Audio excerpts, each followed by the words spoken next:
because I do 1,300 crunches and sit-ups 4 times a week. What's a dose? Can you translate for us? Winner of the gold medal and the champion golfer of the year is Ernie Els.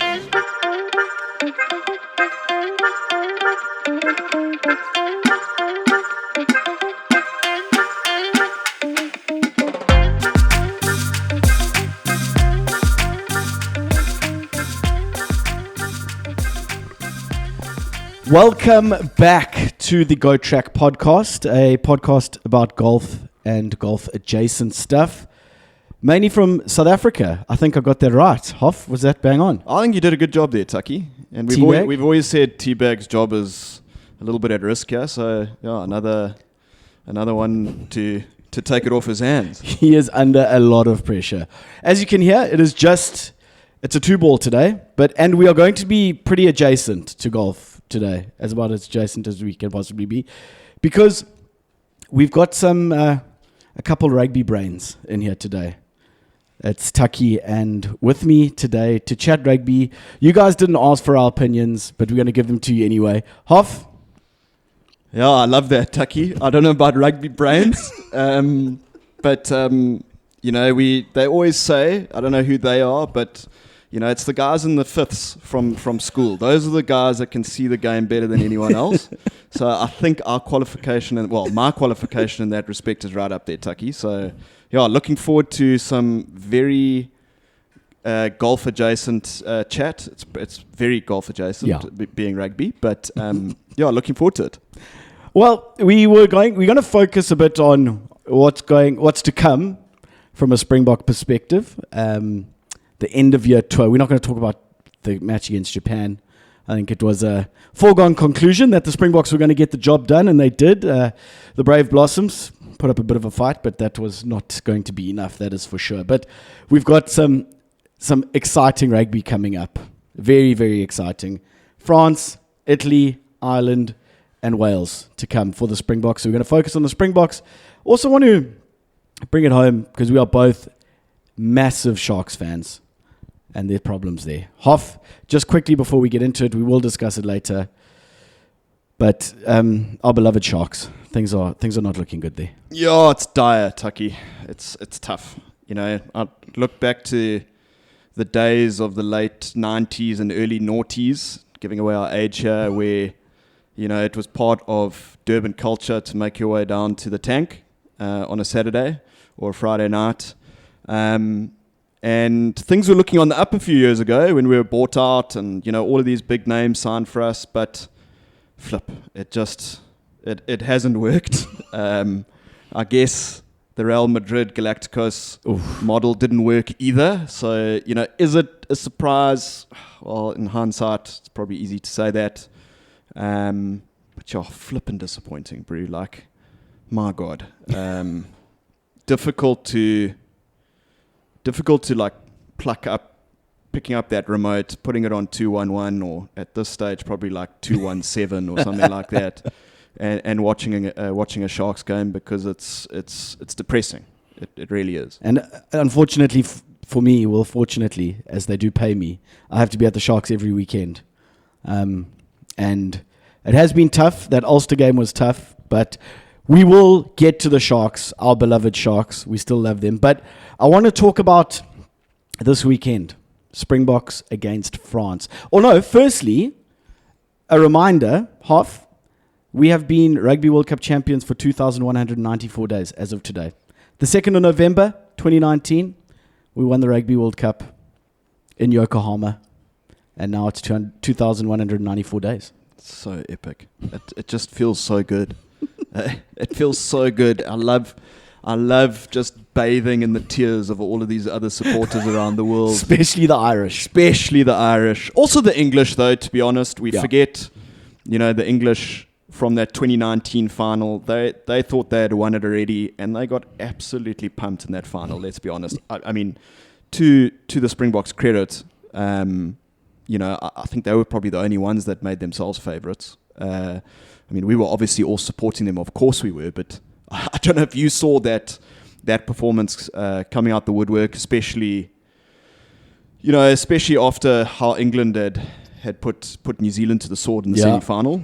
But what a game. I mean, that's one of, I know we're going to chat about a few things later on and our best games and all that kind of stuff, but that's got to be up there. That game has got to be up there. I mean, we hadn't scored a try in a World Cup final up until that point, until, you know, Colby and Kanya Am and Mapimps just decided to absolutely razzle-dazzle their way over. So it feels good, I'm not going to lie. It feels like we played in that game ourselves, of course, but it feels damn good, man. I'll tell you, that Sunday it felt like I'd played Rugby World Cup final. It was my brother's balls party, and we definitely sent it.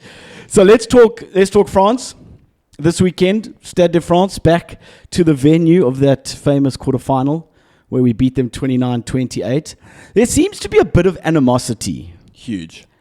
And I don't think it's not from the Springbok side or from the South African side. Why? Okay, I understand obviously the result, but why do the French hate us so much?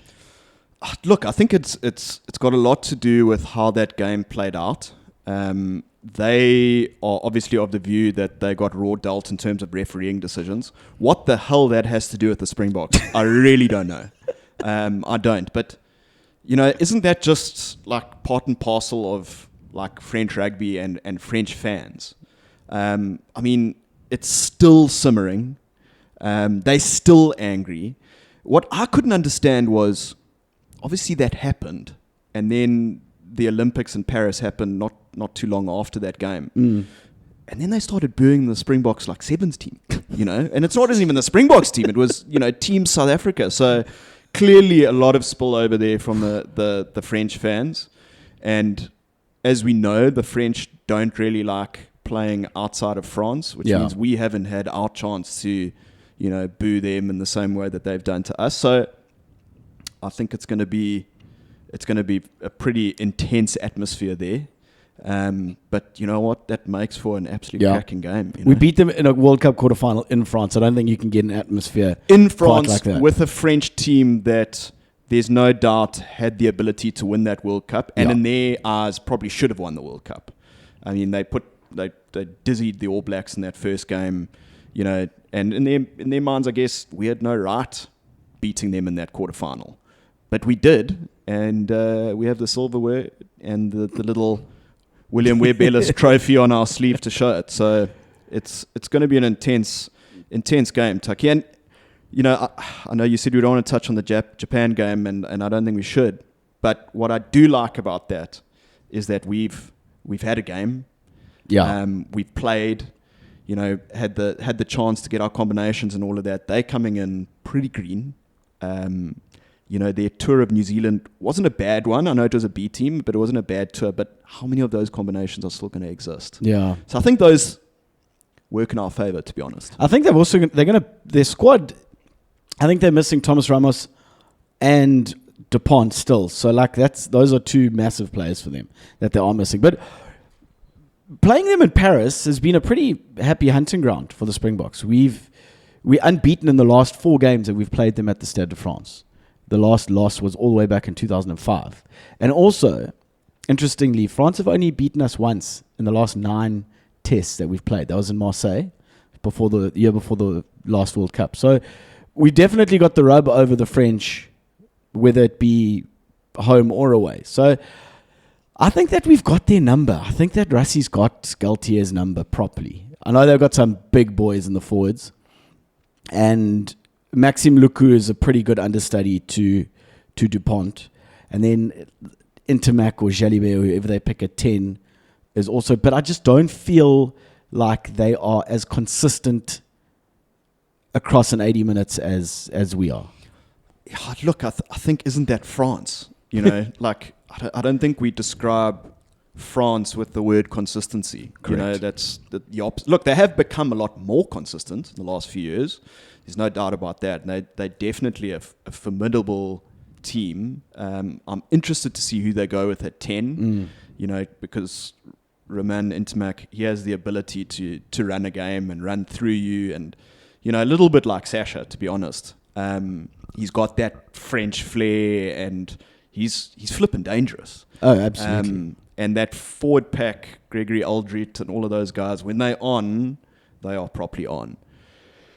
But I do tend to agree with you. Obviously, being South African, we're not biased at all. No. In No, these we're very opinions. impartial. But I'm interested to see what our team is as well. I think that's going to be interesting. How many of the guys that played against Japan are going to carry through? But I'd like to think that given where we've come from in the last few games, having had that brilliant win over New Zealand in New Zealand, like, come on, boys, like this is ours for the taking. And it'd be so nice to just like a little, gut punch to the French fans again, who will be booing every single kick, every possession that we have. They'll be whistling, whistles around, 100%. In that probably a 10 p.m. kickoff as usual. It is so late. It's so crap. It's so crap. But yeah, I'd like to agree with you there, Tux. So, let's talk. I want to talk quickly about selection. We've got a lot to cover. But from a Springbok perspective, do you see it being, hopefully this comes out, the team's only being named on Thursday, so hopefully this comes out tomorrow. Do you see Cobus Reinach starting at 9 as a player who's played in France, etc., etc.? I think so. I think he's pretty much a given. And I think Rassie's shown that in his last few tests where he started Reinach in most of those games. Also think he brings a little bit more calm to the game. I absolutely love Grant Williams, but there's no doubt that, when he has played, or at least when he started for the Springboks, it's felt a bit manic and rushed. Whereas Cobus Reinach, he's made a few mistakes himself. There's no doubt about that. But he's definitely a little bit more composed. And I think to your point of having played rugby in Montpellier and in France and with some of these guys, surely he's a shoe in there. Yeah. I don't see us changing too much from that squad that played against Japan. Yeah, I agree. Genuinely, because that was, like Rassie mentioned, that the whole plan was to give the guys who are based in Japan game time before they went into this game against France. A little side note, I feel so sorry for Japan now because we're going to play them whenever possible. If we need a warm-up game, we will play Japan. Yeah. So they should never have beaten us in that World Cup because now they are absolutely fucked. Would have been quite classic as if instead of playing at Wembley, we played in Brighton.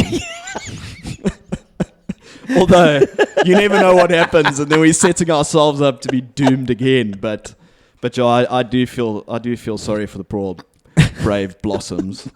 But Joe, it is going to be interesting. I mean, my interest in the Springbok selection is, or sort of the most interest that I have is in the midfield.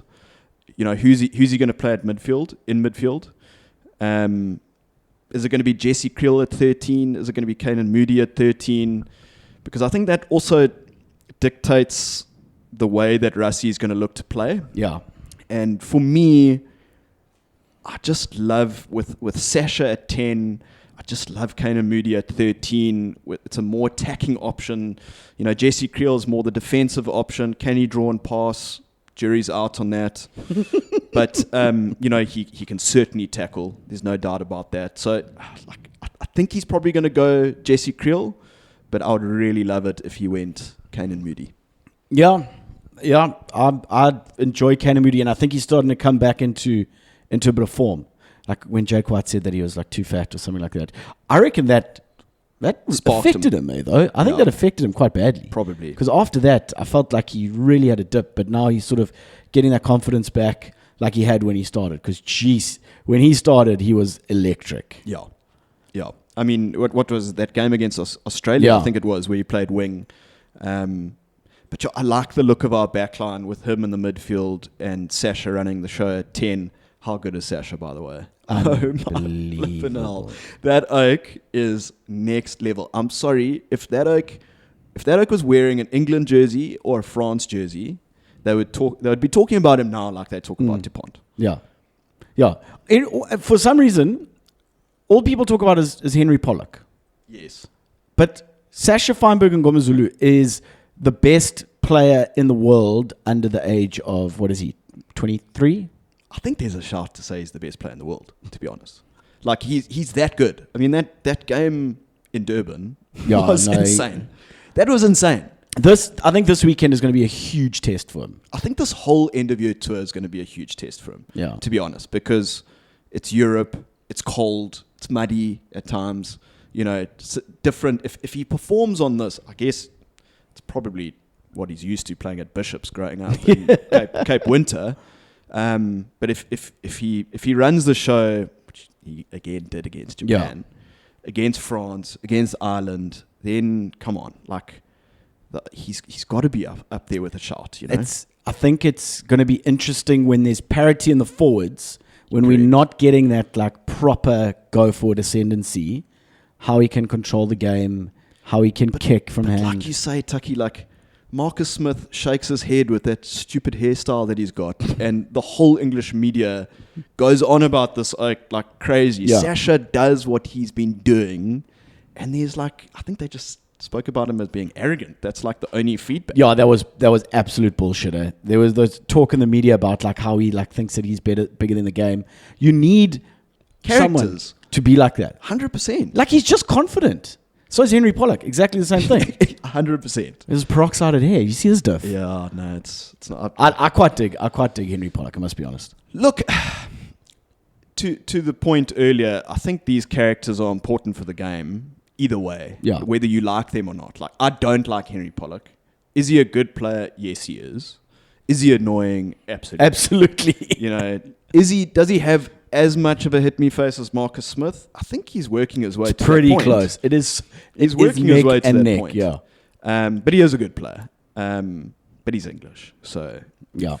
That is true. We've got to cast him aside. I'm bleak we're not playing England again. I love playing England on the India tour. I do too. Yeah. But we got Ireland and Italy again. Again, I don't have no idea who schedules these games. And Wales outside of the test window. Again. I feel like that Welsh test is... Let's actually talk about that. We're just jumping back and forth a bit. That Wales test is a pure money grab from SA Rugby. Yeah. Well, from both. Yeah. I think. Yeah. Well, and the Welsh Rugby, Wales are suffering big time. And they'll get a packed out Millennium Stadium or Principality. So it's a money grab for both unions, I guess, at the end of the day. Yeah. I tend to agree with you. I mean, they've done it before. And by that time, you're kind of a little bit tired. The players are tired. You know, it doesn't mean much. You know, is it going to affect anything? Probably not. I know that the big factor on this end of year tour is the fact that the Rugby World Cup draw is going to take place in December, I think it is. So, you know, this tour might have a huge bearing on rankings and that. But I mean, Wales they're grappling down with Japan, you know. Yeah. Is it going to make a big difference to their ranking position? Probably not. They're going to get two big unions in their group, irrespective of how well they do. I think their objectives are maybe a little bit different than like going out there to win a game. I think they might just be trying to find like identity and combinations. I think that's it. They're looking to the Six Nations next year. That's all. So is it a waste? Yes, it is a waste. And even the tour, the way it's structured, like I don't know. I think from like getting the best out of the players' perspective, it might be good. The fact that we Japan, then right up to France, then Italy, then up again for Ireland, and then down. But it doesn't have that same momentum. I mean, I was looking at the fixtures overall for this weekend. There's a ton of fixtures. Yeah. But there's not really any... Nothing stands there, out, yeah. You know, like South Africa, France stands out, absolutely. New Zealand, Scotland, to a certain extent, you know, probably just watch the anthem and then turn it off, you know. Well, I have to watch it to try and stay awake for the book game. Yeah, that's true. But everything else, like England are playing Fiji. That seems bizarre. Games. Who are Australia playing? I don't know, actually. But that England-Fiji game seems very strange. Yeah, like, but it's like our Italy game. They play Fiji a lot. Well, I guess... Which is good for Fiji. Yeah, it's great for Fiji because I think that they also need the money. So Australia play Italy. Okay. So it's Ireland, Japan, Colombia take on Mexico in a massive derby. Scotland, New Zealand, England, Fiji, Italy, Australia, and then France, the Springboks. Let's talk. Okay, we're not going to talk about us playing Italy again. We've already played them twice this year. It is away. They have beaten us before. Yeah, shout out Hanneke Meyer. Yeah. He's also lost to Japan. Anyway, the following week, that Ireland test is going to be another humdinger. Humdinger. We know we've only beaten them once in the last 5, and that was that game at Loftus. Tucky, you know what? You said earlier you think that we have France's number. There's no doubt that Ireland have had our number for a good number of years, and a lot of that has to do with the fact that we play them there frequently and we don't play them here frequently. I know that they did beat us at Kings Park, which was horrible. Was I there? Yes. Did you drink a lot afterwards? Did I realize what had happened? Probably not. But everyone sort of, you're right. Everyone went, oh shit, he's won the game. We lost that game. how did that happen? No, but that was disappointing. We had the disappointment in the group stage of the World Cup. But it's just our record at the Aviva is shocking. Yeah. I mean, I remember from like the late 90s, we hadn't lost there. No. Now, since then, it's just been loss after loss. We had Paul Honer's-gate when Ronan O'Gara scored that penalty. frightful try. 2012 was our last win in Dublin. That's crazy, eh? That is crazy. And those Oaks, they get up for us, eh? Yeah. They will be up for it. I also blame those. Remember those jerseys that we played in the one game? Yes. Those the centenary jerseys. I blame that jersey. 100%. I feel like that was the turnaround in our luck against Ireland. Yeah, and we tried Habana at 13 in that game as well. Didn't work. Yeah, we've had some pretty horrifying games there. A couple of years ago, we got pretty blitzed as well. Yeah. In the mist, I think. But yeah, it's so strange thing. Like Ireland, why do you think they've got our number so well? I think it's got to do with them that they're the one side that does match us physically, like 100%. properly. Look, I think there was a stage where not that Wales had our number, but we found it difficult to play against Wales, and I think that's now become Ireland. I think their luck is running out though. Like their player pool is thin. Yeah, and they're aging. And they're aging and all of that. That's not to say that they're not going to beat us when we play them in a couple of weeks. But I think they are waning. I'd like to say that they're waning. I'd like to think that they're waning because I don't like that team at all. Not one bit. So I think that's the one that I'm most worried about. I think it's always the one that I'm most worried about. Always.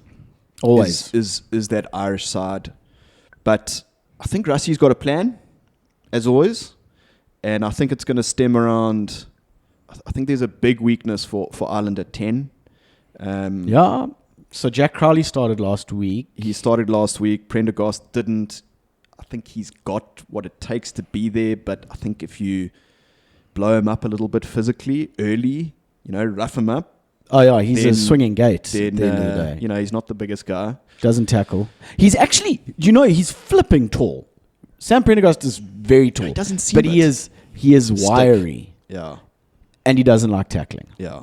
So that is I guess that's your So Rassie, from a previous guy who played fifths at school and played against Maritzburg College regularly and got pumped by Maritzburg College. Just play that Maritzburg College game plan, which is your biggest guy looks for the fly half and buries him in the first phase. Worked like a charm for them. Exactly. It's actually foolproof. It is foolproof. Look, they've got a big guy next to him in Aki. I know he didn't start against the All Blacks, but surely he'll start against. Who started at 12? McCloskey. Oh, the Ulsterman. Yeah. He's a big unit. He is a big unit. And then who was at Ringrose at 13? I think so. Yeah. It was Ringrose. Yeah. So that's gonna be the big game. Not that the France game isn't, but I do like the way that we've got a little week in between to sort of use Italy as preparation for the Irish. Yeah. News this week, unfortunately, for the Springboks is that Oxenchair is out of the tour. And Rassie's called up Asenati and Tlabakanya, Under a cloud. who is firmly under a cloud.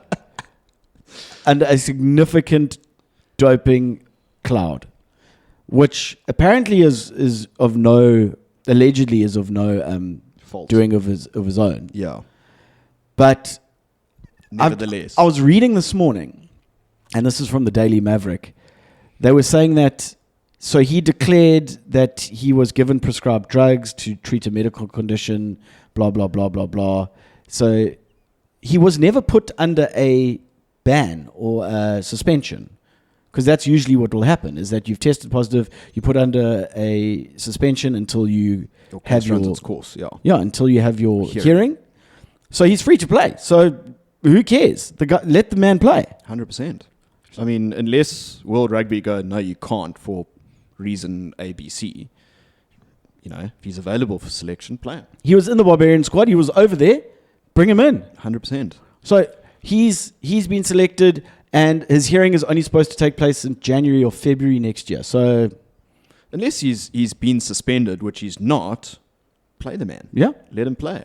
I'm surprised that he wasn't. Oh, he must have been considered, but for someone who played for the Boks and played well when he got his cap, I'm surprised he hasn't been spoken about more. I mean, what would be lovely is if he plays against Ireland and you just see him take out Prendergast. That would be because he can put in some hits. That would be glorious. I mean, jeepers. So he's in the squad. Thomas du Toit also comes back, Yeah. so he can play on both sides of the scrum as well. He's So- on his way back to the Sharks, by the way. Correct. What a man. Which is good to see. That is great news for Black us. and white through and through, which is nice. Because look, we've got a lot of front rows at the Sharks. A lot of everything. at the old Sharks. front rows, older front rows.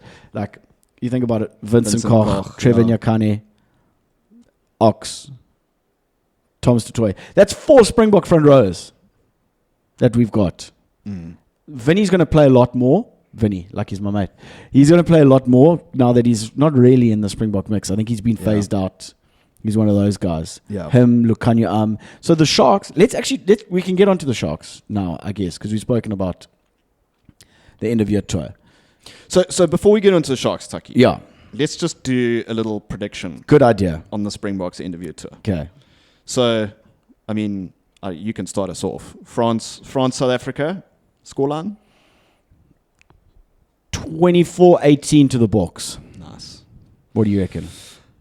I'm going to go traditional, and I'm going to say 27-26 to South Africa. Is there Cheslin Colby charge down in there? Hopefully. Okay, so we've both gone, obviously a Bok win. Okay, Italy, what do you think? I think we'll bury them. I think we'll give them between 20 and 30 points. Yeah, I think it's not going to be a blowout, Yeah. but it will be comfortable. I think he'll also give a couple of squad guys rotation against Italy, to be honest. Okay, The big one. Ireland in Dublin. Yeah, look, it's a tough one. I'm not gonna be like Jacques de Villiers and try and be the only guy in the room that bets against his country. I have to go with the Boks, of course, and I am going to say that we are going to rough them up physically. The bomb squad is going to do its job. Sasha is going to blow whoever's playing in front of him away, and I'll say 22-14 to South Africa. That's a good scoreline. That's a very, very good scoreline. I think it might be closer. I think there also might be a few more points. I'll go 26-24. Nice. So close, few tries, both sides. Because Ireland always seem to come up with some trick when they play us. Like that move that they had in Durban where they played the inside pass, but it went to the second man on the inside. Yeah. Oh, I was dumbstruck by that thing. It Yeah. was a great move. Hopefully we've learnt our lesson. And then Wales. Wales. Look, flip, I think that's going to be like a proper B team. I still think the B team are going to put It's outside the test window too. Yeah. So I think they'll put a big number on. I'd say 40, 50 point difference. I think 40 at least. I don't think Wales are going to be up for it. No. Especially they've got 3 tests to play before that. Yeah, no. And why is this, since when has this end of year tour become so long? Oh, that's the thing. Like, that's why I just like the Grand Slam tour. Just play the home nations and move on. Yeah. You know, maybe France. France every now and then. Because we 10 mustn't, o'clock give game's the, not mustn't lekker. give the French too much because they don't give Exactly. anyone else anything. 100%. They don't care about international rugby unless Give it's a on shit about anyone. their own bloody, turf. So, They don't give a shit about anyone, so which I can respect. Let's move on to our beloved Hollywood Bet Sharks. Hoff, as someone who has been around the tank for many, many, many years, are we going to have a head coach next season? Flip. But I mean, who? Who's out there, Tucky? I mean, Hanneke Meyer. oh no, he's going to the Eagles. He's going to Southwestern Districts. Is So he no, really? Yeah. So no, don't have him. That would be my nightmare. Honestly, if Hanneke Meyer came to the Sharks, that would be my nightmare. I know that Jerome would be the first one on the blower to say, like, you see, that would be a nightmare. So glad to see him, at the He's got a job at the SWD. But I mean, I was having this conversation with a mate the other day. It's all good. I don't think we've completely turfed Plum. No. So he's moving as Department. South Africa is very good at, especially in positions of power. People don't get fired; they just get moved into sideways. So he's into a mentoring role or something of that sort. But which is, to be fair, I don't want Plum to go. Yeah, Plum's been a tough one because obviously he played for Natal. He had that first coaching stint, which was pretty successful. And we played, a decent brand under him at that time as well. It hasn't worked. The second coming has not worked.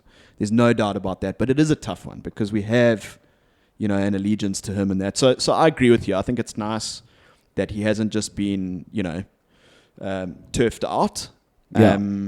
And that he is still going to, I think he still has value to give.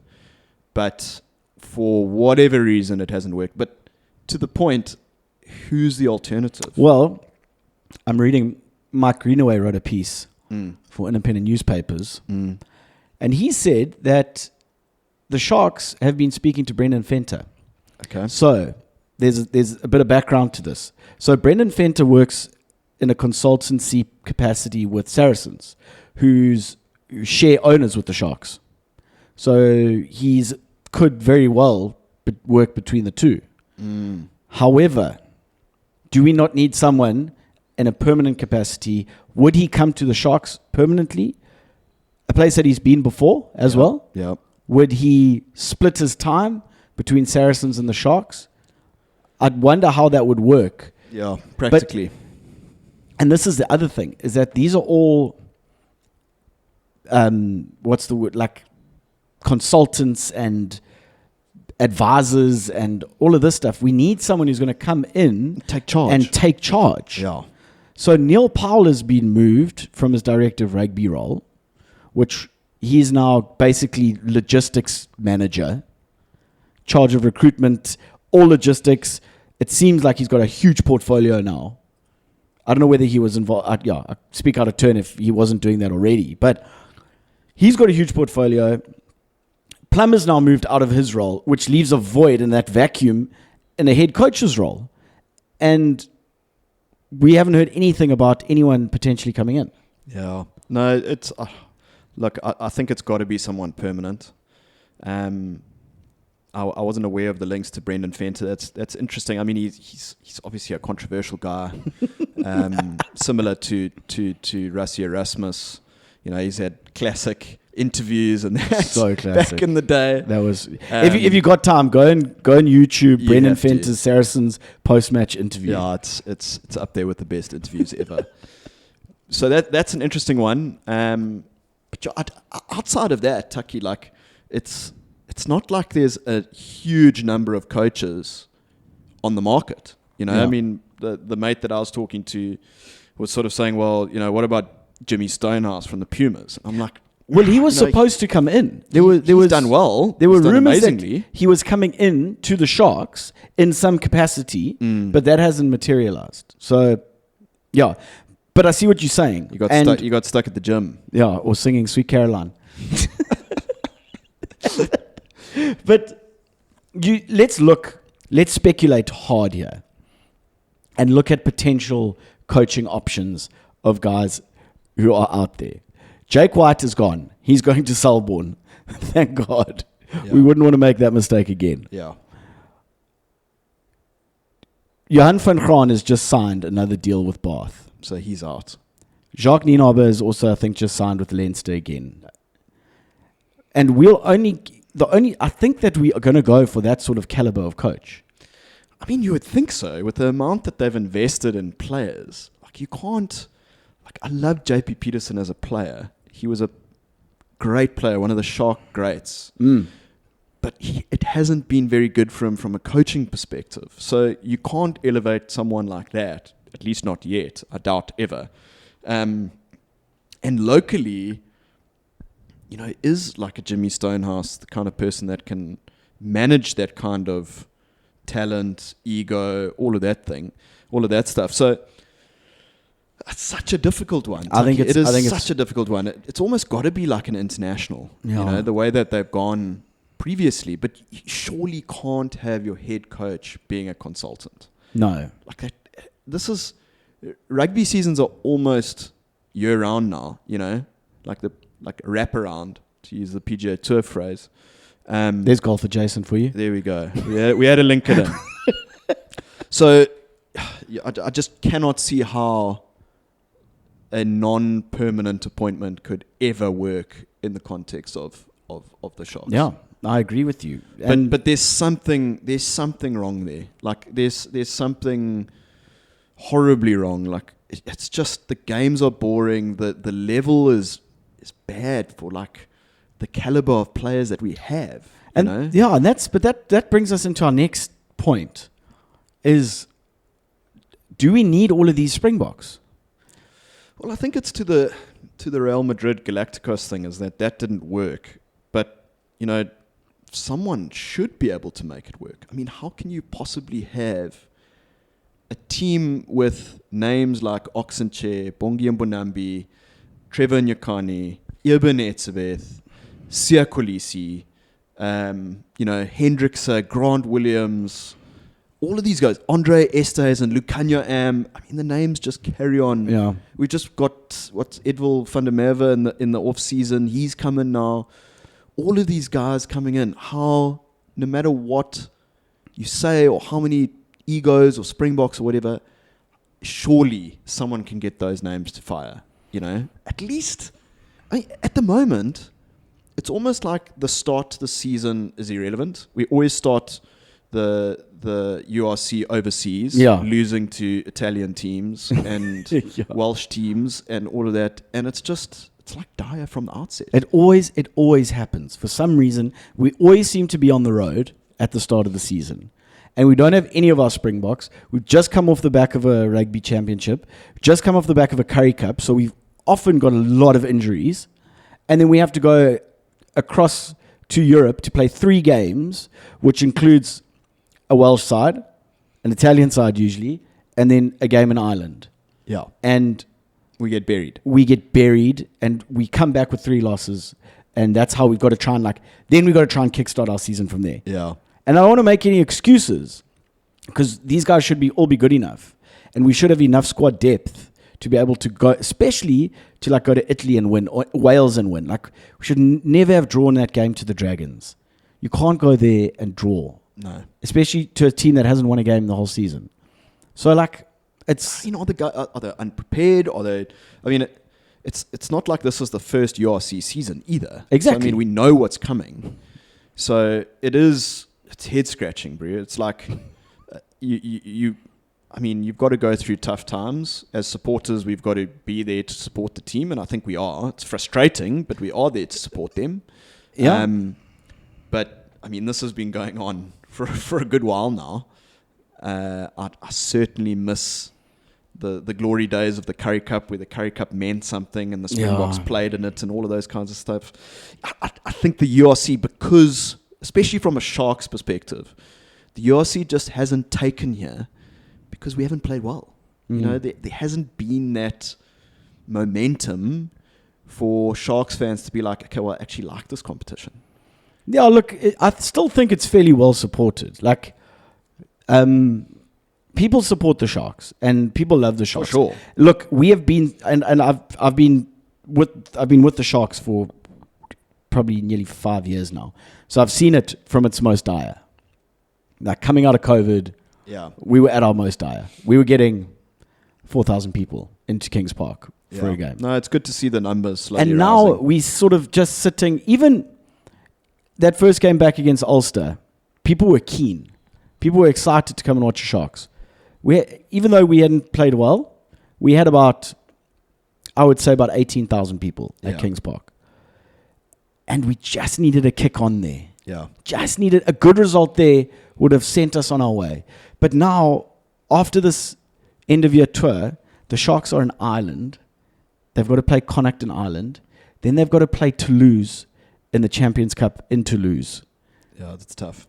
Then we come home and we've got Saracens in Durban in the Champions Cup. It is going to be The so Champions hard. Cup has also been a bit of a head scratcher from like a SA Rugby point of view, because it doesn't look like SA Rugby has put too much focus on it. We've got no for me, investment. it should be the biggest competition of all, We've got no investment in and the. it's always like a second string team. We've got no investment in the Champions Cup. Yeah, SA Rugby have got no interest. They've got no vested interest in it. yeah. They've just signed another deal with EPCR, apparently, allegedly. So, But I mean, look, going back to Sharks, like I still think there are positives to take. I mean, there's some really good, talented players coming through. You know, some good forwards. I can't remember what's the one guy's name. I think he's a Zimbabwean guy. Tino Mavasere. Yeah, I mean, he looks the part. Nick Hatton looks the part. Shout out Hilton College. Yeah. Shout out College of Knowledge. But you look at under 21s, just went and won the what do you call it? Like the under 21 cup. So like there is talent there. It's there. It's just managing the talent. I think the other thing that's like super frustrating from a Sharks perspective is seeing a guy like Sean Everett going over to Scotland and doing well. Yeah. You know, when we pushed him out the door. So Tucky, I'd like to say that I'm positive that things are going to improve. I think they will. Yeah. I don't think it's a short-term thing. Yeah. And it's going to be super interesting to see who comes in that door and to your point, how that is structured.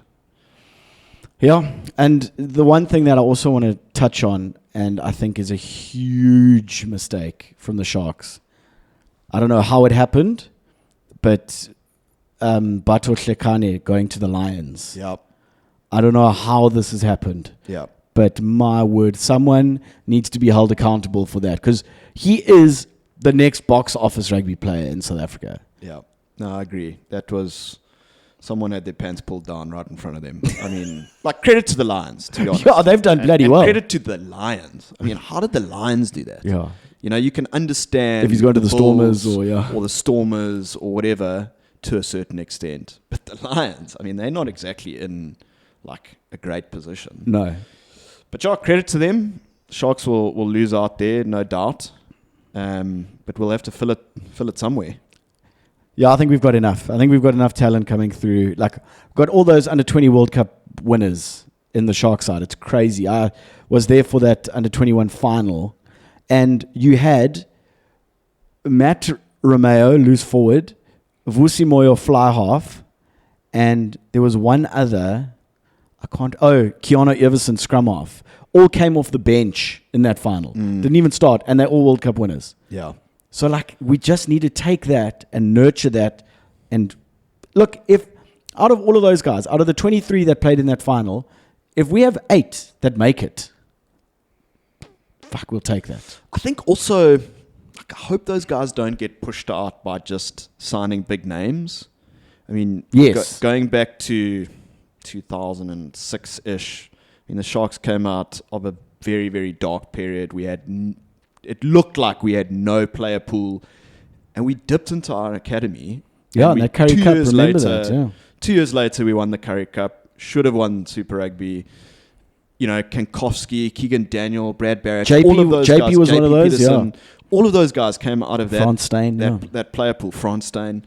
So with the under 21s and that, like, come on, guys, let's dip. Like, I'll take a few bad results if it means blooding some serious talent and not driving them away. Yeah. But if we're just going to play these stars week in and week out and play the same crap rugby and expect a different result, then that's where the frustration kicks in. Yeah. Well, let's just hope. We can only hope. So we're going to finish off for now because we've been going for a while. It's some great rugby chat. Time flies. We're going to just do some personal highs and lows from rugby. And Hoff, I want to... We're talking about professional rugby, though, not fifths. No. Definitely not. Definitely not the Hilton College fifth team. beating Western one game. thirds. Against Randburg College. We did, actually, yeah. Shout out Wes. So, your favorite rugby match that you've watched? Live, on TV, whatever. Hit me. Durban, 1998, Springboks versus All Blacks. I was sitting in the Scholars. Oh, yes, in the Snake Pit. The old Scholars. Stefan Tablanche scored pretty much right in front of me in whatever it was, the 3rd minute of the game.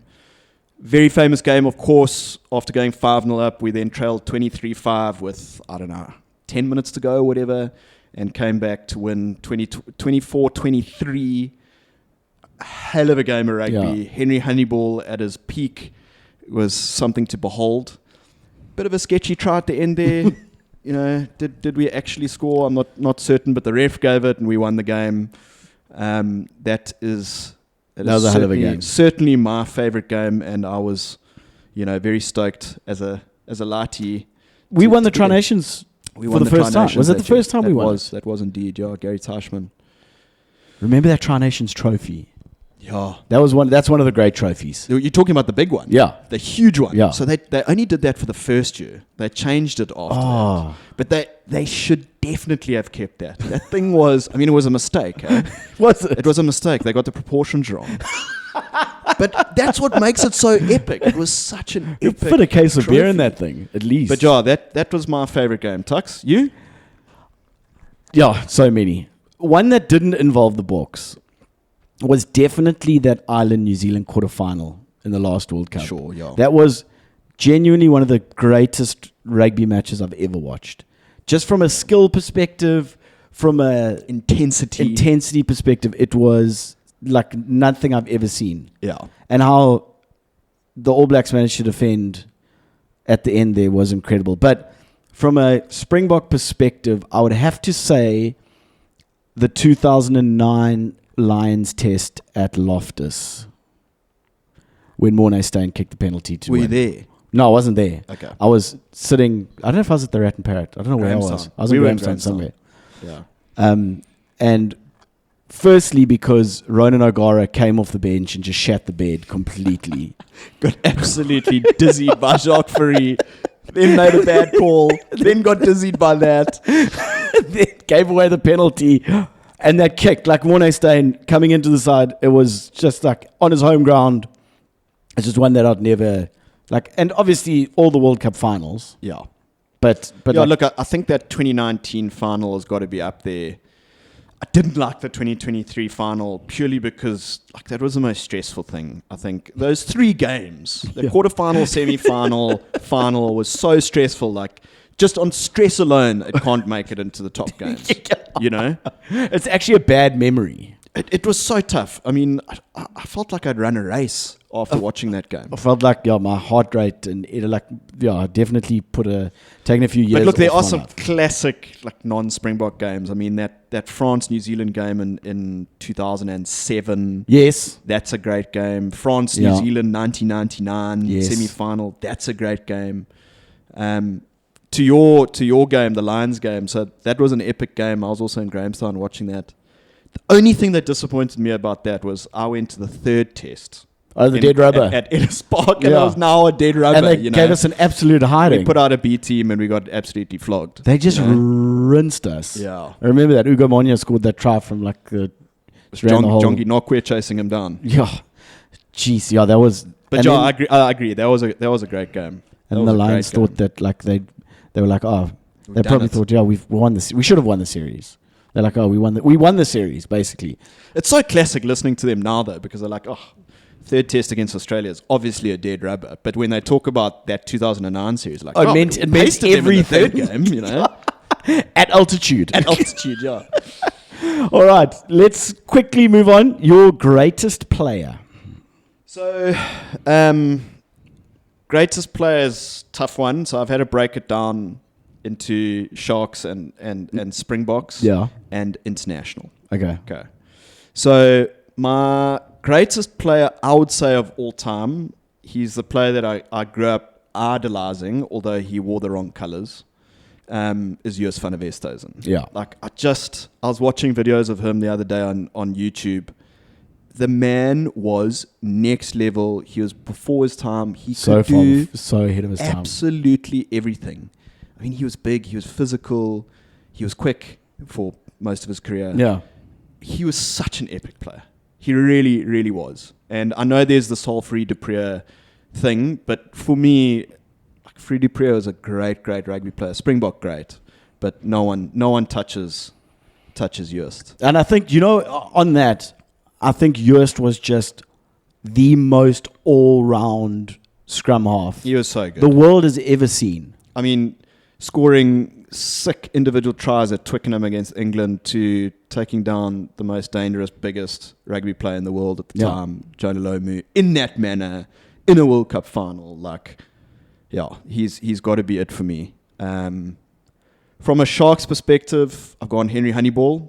Legend. Like, should have played way more Test rugby than he did. Yeah. I know his injuries sort of crept up on him by the time he matured into a Springbok rugby player. And then international, I've picked a couple of names. Okay. So I'd probably say Dan Carter is the greatest of all time. But I think Jonah Lomu, John Eales, and Christian Cullen get a nod there as well. Great players. No one sort of modern day, hey? So, look, I think there's this whole Antoine Dupont thing, which for me, I just cannot get my head around it. Like, I don't know how you can claim a player as a GOAT when he's played like 5 seconds of rugby outside of France.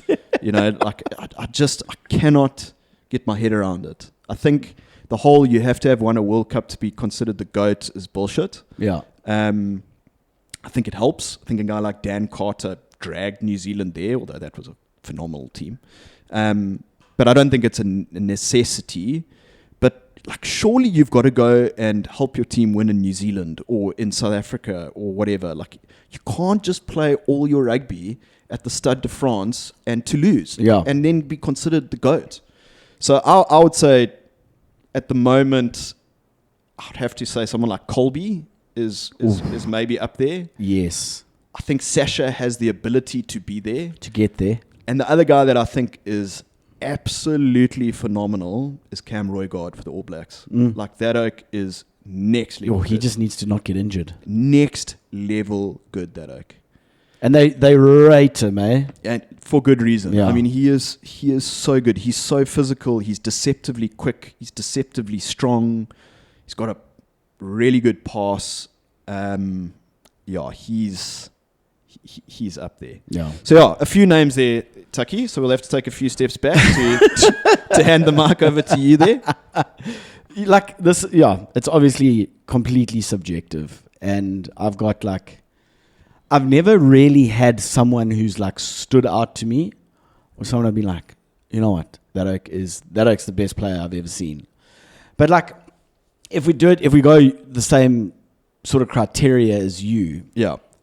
if we start at the Sharks, I'd have to say Francois Steyn and Patrick Lambie, obviously. Shout out.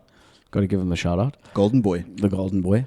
But Francois Steyn was just like, he was mercurial before the word even was even used for rugby players. Because I felt like him being able to play fly half, center, fullback, and wing back then was sort of like the only other person who sort of could potentially have done that was Brent Russell. Yeah, and in a completely different context. Yeah. But like, and he could kick the ball a mile. So Francois Steyn was sort of the one guy I was like, that like. I mean, he's surely got to be one of the best, if not the best, utility Springboks of all time. Yeah. Yes. 2-time World Cup winner. Like, how old was he in 2007? 19. Yeah. Kicked that penalty. I mean, I still remember the game that got him selected into that squad at Kings Park. It was pissing with rain. It was muddy. He played 10. I mean, it might as well have been. I remember that. Was it Western Province? It could have been. I think it was Western Scored Province. The most unbelievable try, and I just remember thinking, "Holy crap! This guy's arrived." This oak is it." Yeah. I would have loved him to have converted that try in the 2007 Super Rugby final, because or just kick the ball out. Would have made it less. It would have made it less awkward in my living situation in Grahamstown. But I'm all there for Francois Steyn. Oh, and then as from a Springbok perspective, Cheslin Colby's probably my favourite Springbok. Fair enough. That guy, just the way that he goes about his business is unbelievable. What he does to his body, bro. But also the way he defends. He doesn't shy away from any tackle. No, and he's got huge rugby IQ as well. Yeah. Sharp, I mean, sharp as a tack. Yeah, I can't fault that, to be honest. And he's unbelievably exciting. Yeah, whenever he gets the ball, you're like, here we go. So those are the two guys I would say from a South African perspective. Internationally, it's also a tough one because, like, as much as I loved watching the All Blacks play everyone else, I still fucking hated them, and I couldn't stand them. So the one play that I sort of really liked, and actually this sort of goes against what I've just said, but Clyde Rathbone was someone that, like, I loved watching as well. Like, obviously from Durban, yeah. Like, so I've watched him quite closely when he went to the Brumbies and we played for Australia. I really enjoyed watching him play because he was another one of those oaks who was like would put his body on the line no matter what happened. He was just so good. And so, I mean, do yourself a favor and go and YouTube some of his, like, Aussie and Brumbies tries. He scored some unbelievable tries in his day. he was in a shit hot Brumbies side as well. Yeah, though. he was. Yeah, he was. So, like, him, I remember watching him at Craven Week. yeah, Not knowing who he was, I was just like, when someone just that stands out. orange head kid. Did he go like Toti High or something like that? Yeah, Kingsway. Yeah, One came of out of those. nowhere. And he just stood out, and his hair did that shimmer when he ran. And no, he was epic. He was epic. I loved the Wallabies in that era. Stephen Larkham, George Gregan. You mentioned John Eales, like those. Owen Finnegan, waking up early morning watching Super 12 rugby, watching the Brumbies play. The best rugby. Yo, that was like the best time. The best time. The best to be a rugby time fan. ever. Just watching those early morning games and watching the Blues play the Highlanders. Oh, no. I mean, you could watch like 10 hours of rugby straight. We did that once at varsity. We tried to drink a whole case of beer through the day. The first game was at about 6:10 in the morning, and the last game was at Loftus at like 7:10. Oh, it was to be young, Tucky. I don't know if to be young. I don't even know if we got there. But anyway, the last one, the player that you disliked the most, or do dislike the most. So again, it's probably more of like a historical thing than anything else. So I'm going to go ahead and say the entire 2007 Bulls team. Yes, Anton Leonard and Jaco van der fucking hated them, Westhuizen. but some names to just pull out of that hat. Oh, just here we go. So Johan Roots, Oh, Anton Leonard, yes. Wynand Olivier, Oh, Derek Hoogaard. have you not put Jaco van der Westhuizen in there? So he was on there, and then I realized he played for the Sharks at some point. Did he? He did, yeah, pre that day. But seeing him climbing our goalposts like a freaking idiot is a memory that hurts me Sticks to in the my brain. bone. You know, that whole thing still hurts me. Do you hate Brian Abana? I don't hate Brian Abana. I don't. And I think the fact that he left the Bulls made it a lot easier for me to not hate him. To forgive him.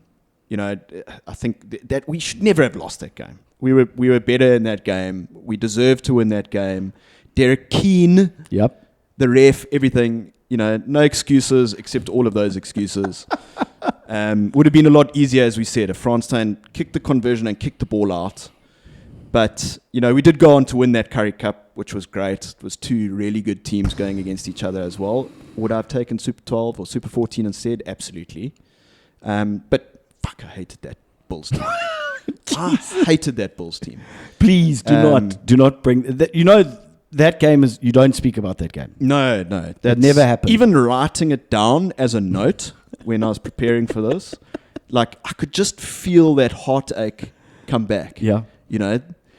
I mean, we were watching it at Rhodes University in the pub there, and I remember Albert Vandenberg going over for the try, and I'm going to name and shame him, but Wes Wells turned around and said to me, "Okay, boys, that's it. We've got it."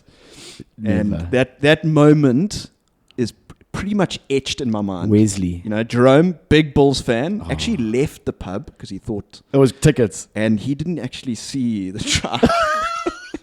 Good. He came back when he heard everyone screaming. But yeah, bad moment, Tucky. I'm with you with that. Yeah, that 2007 Bulls side they can go. And then I'd say current players, it's a toss-up between Marcus Smith, Henry Pollock, and James Lowe. Oh, James Lowe. Someone needs to slap that He smile off is his face. right up there. No, he is terrible. Terrible. Oh, I didn't even think about him. Mine's definitely an Irishman. Definitely an Irishman.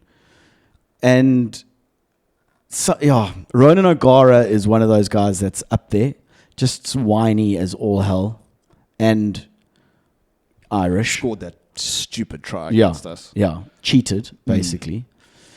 And then I guess it's like, yeah, I used to really not like Dan Bigger, but I listened to the rugby pod, and it seems like quite a good oak.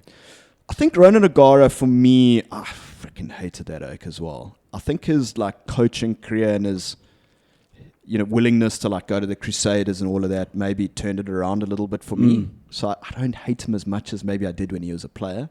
Johnny Sexton's up there. He is 100% up. Yes, 100%. Johnny Sexton is. Why is it always fly-offs for me? Yeah. But otherwise, I've never really hated any sort of rugby players. Obviously, when the All Blacks were so good, I didn't like any of them. Like Liam Messam, I really disliked because I thought that he didn't deserve to be in that team. The thing is with the All Blacks is that you hated them, but you also kind of respected them at the same time. I didn't respect Liam Messam. Zero respect. He was horrible. He was one of them that I didn't because like. I genuinely didn't think he was good enough to be in their side. Yeah.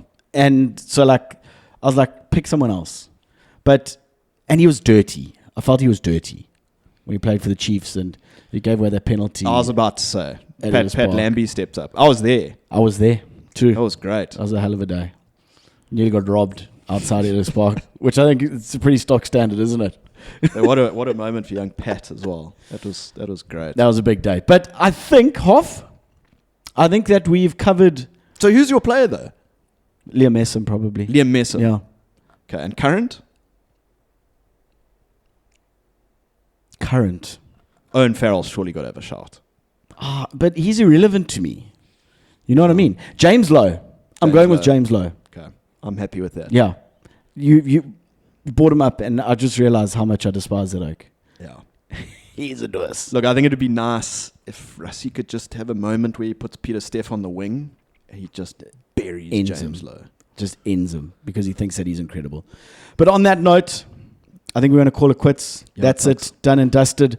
Remember, everyone, that if you have got this far, we've got the Mashters coming up in a couple weeks' time. Please, if you want to enter, head to Quicket. Just search for the Mashters and come and join us for a little bit of mashy golf. It's going to be fantastic. We've got some awesome prizes lined up.